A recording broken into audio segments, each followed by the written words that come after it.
وإذا صرفت أبصارهم تلقاء أصحاب النار قالوا ربنا لا تجعلنا مع القوم الظالمين. ونادى أصحاب الأعراف رجالا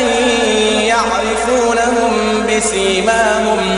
قالوا ما أغنى عنكم جمعكم وما كنتم تستكبرون أهؤلاء الذين أقسمتم لا ينالهم الله برحمة ادخلوا الجنة لا خوف عليكم ولا أنتم تحزنون. ونادى أصحاب النار أصحاب الجنة أن